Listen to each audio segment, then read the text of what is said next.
लेकिन जब मीटिंग में क्लियर हुआ कि पैसे आते हैं तो फिर तो हुआ कि 2-4 लोगों को फटाफट फंसाएं और अपने पूरे कर लें। तो अपने पूरे करने के चक्कर में मैंने 2-4 लोगों को लगा दिया, तो मेरे पूरे हो गए, पर उन्होंने काम करना बंद कर दिया। क्यों? क्योंकि जैसे ऊपर से चीजें आएंगी वो भी तो वैसे ही करेंगे।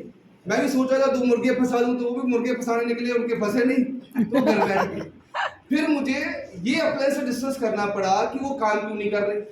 कहते क्योंकि तू मुर्गे फंसाने निकला था तो तूने फंसा लिए, वो बेचारे फंसा नहीं पाए। फिर कहते फंसने फंसाने का बिजनेस, जब तू चीजों से बाहर नहीं आएगा तेरा काम नहीं चलेगा।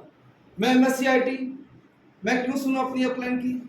मैं ज्यादा पढ़ा लिखा, मैंने उनकी बात को इग्नोर किया और 6 महीने अगले फंसने फंसाने वाले प्लान देता रहा जिसमें कोई बंदा ज्वाइन नहीं हुआ। जब 6 महीने बाद अकल आई कि नहीं, ये इस इंडस्ट्री में समझना पड़ेगा, ये प्योर बिजनेस है, इसको बिजनेस के तरीके से करना पड़ेगा, मुझे अपने आप में बदलाव करना पड़ेगा। सबसे पहला बदलाव अपनी सोच में करना पड़ेगा कि ये फंसने फंसाने का काम नहीं है। दूसरा बदलाव मुझे अपने आप में कपड़ों में करना पड़ेगा कि मैं प्रेजेंटेबल हूं, किसी के घर जाऊं तो लोग मुझे अपनी फैमिली से इंट्रोड्यूस करवा सके, अपनी दोस्तों से बिठा सके, तभी जब मैं गुड लुकिंग रहूंगा। तो जरूरी नहीं कि नए कपड़े हो लेकिन ढंग के हो।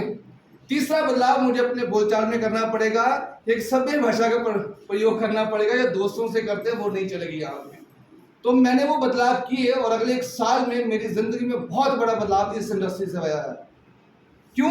मैंने इस इंडस्ट्री की जो आत्मा थी मैंने वो समझ ली। चाहे वो बुक से पढ़ा मैंने, चाहे वो इंटरनेट से सीखा मैंने, चाहे वो जितनी मेरी तमाम अप्लायंस थी मैंने उससे थोड़ा ज्ञान हर जगह से लेता रहा। और कई लोग तो ऐसे मिले इस इंडस्ट्री में जो मेरे बाद में ज्वाइन हुए या मेरी टीम में थे, लेकिन एजुकेशन वाइज वो बहुत ज्यादा आगे थे। उनसे मैं सीखा वो क्या मैसेज दे रहा है, क्या बताना